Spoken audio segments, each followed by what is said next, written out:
안녕하세요, BK입니다. 오늘은 이 앞에 보이는 인텔 12세대 엘더레이크 CPU를 살펴볼 건데요. 잡설은 뒤로 하고 바로 본론으로 넘어가서 오늘은 이 12900K와 이 12700K를 가지고 현재 라이젠의 최상급 CPU인 라이젠 9 5950X와 비교를 해보려고 합니다. 우선은 짧고 간결하게 박스부터 보고 가겠습니다.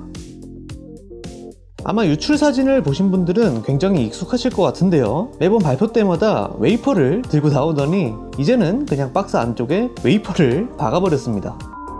아무튼 웨이퍼가 보이는 양쪽 면은 아무것도 없는 상태로 포장이 되어 있고요. 바로 개봉을 해보면 이런 식으로 위아래로만 고정이 되어 있습니다. 그리고 웨이퍼 모형을 빼보면 아래 스티커가 붙어있는 책자가 들어있네요. 아무튼 이 웨이퍼 모형은 플라스틱으로 되어 있는데 뭔가 옛날에 가지고 놀던 골드런 장난감 같은 느낌이랄까? 아시는 분들은 아실 거예요.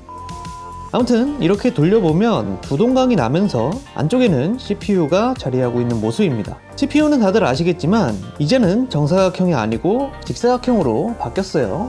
그리고 12700K나 12600K도 이렇게 가지고 있지만 12900K를 제외하고는 박스 패키징은 이전 세대와 동일하기 때문에 이 나머지 제품들의 언박싱은 넘어가도록 하겠습니다.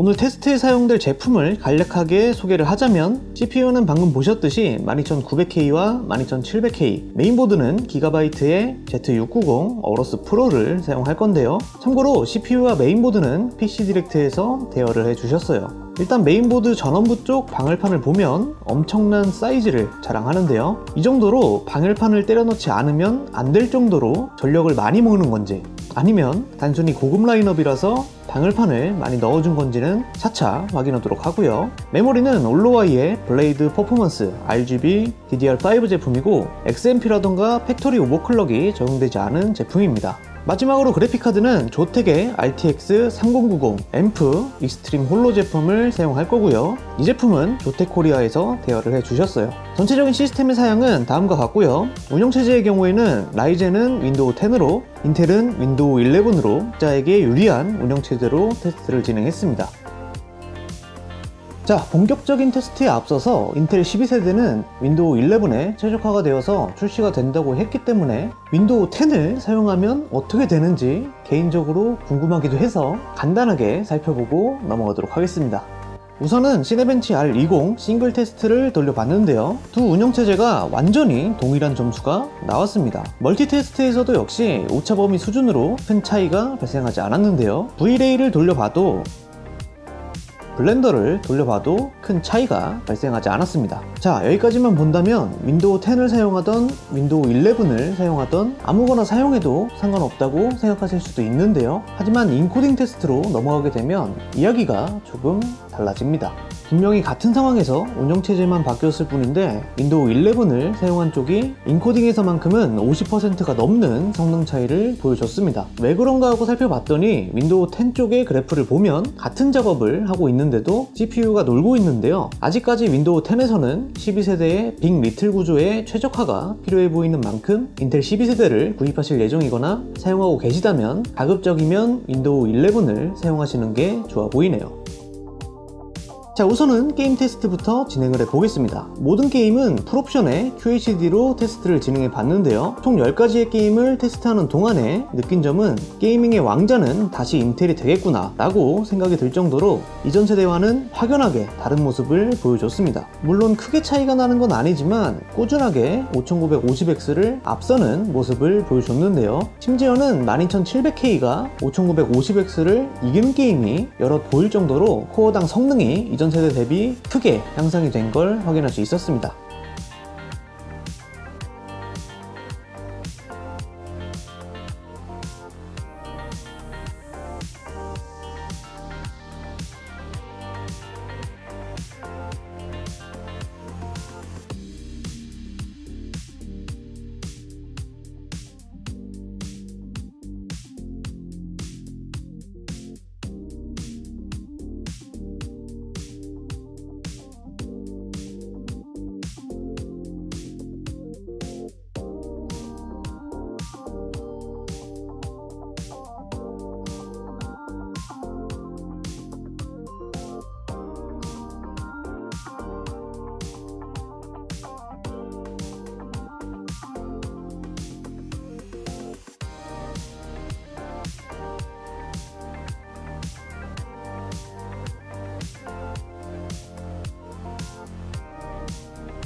이렇게 그래프로 보면 한눈에 보이죠?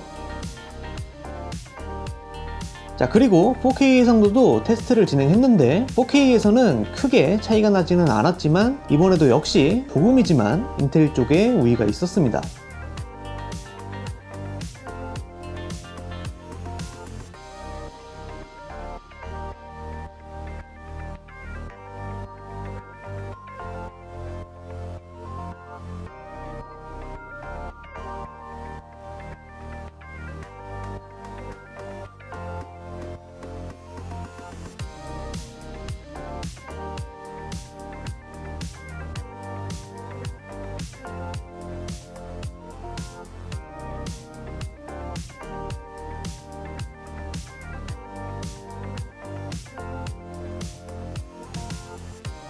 이번 12세대의 캐시 증가가 힘을 발휘하는 순간이 아닌가 생각이 되는데요. 그렇다면 작업 영역에서는 어떨까요? 우선은 시네벤치 R20 싱글코어 테스트입니다. 확실히 싱글코어 성능은 인텔이 앞서고 있는 모습인데요. 하지만 멀티 테스트로 넘어가게 되면 각 코어의 힘으로 여전히 라이젠이 우위에 있는 모습인데요. 하지만 16코어 32스레드의 CPU를 16코어 24스레드의 CPU로 비슷한 결과를 만들어낸다는 게 굉장히 놀라운데, 이 부분은 조금 뒤에 전력 소모를 보면서 이야기를 하도록 하고, 다음으로 V-Ray에서는 라이젠이 큰 폭으로 이기는 모습이고, 블렌더에서도 역시 라이젠이 좋은 모습을 보여주고 있습니다. 확실히 아직까지 작업 영역에서는 라이젠이 더 좋은 모습을 보여주고 있네요. 마지막으로 전력 소모와 온도를 살펴보면 이번 겨울에도 따뜻하게 지낼 수 있겠네요. 제가 이번에 12세대 전용 브라켓이 없어서 급하게 에너맥스의 리키맥스 3열 수냉 쿨러를 구입을 해서 사용하게 되었는데, 12900K가 순정 상태에서 이 정도라면 이제 오버노리는 커스텀 수냉은 가야 재미를 볼 수 있을 것 같네요. 하나 놀라운 건 5950X가 12700K와 전력 소모가 비슷하다는 게 굉장히 놀라운 부분인 것 같습니다. 자, 이렇게 인텔 12세대 엘더레이크 CPU를 살펴봤는데요. 가격은 아직까지 들은 게 없어가지고 말씀을 못 드리겠지만 굉장히 비쌀 것 같다라고만 말씀을 드릴 수 있겠네요. 저는 개인적으로 이번 12세대는 얘네들보다는 12400이 기대가 되는데요. 여러분들의 생각은 어떤지 댓글로 남겨주시고요. 마지막으로 정리를 해보자면 이번 12세대는 게이밍의 왕자를 되찾았다. 그리고 뜨겁다. 그리고 정말 비쌀 것 같다.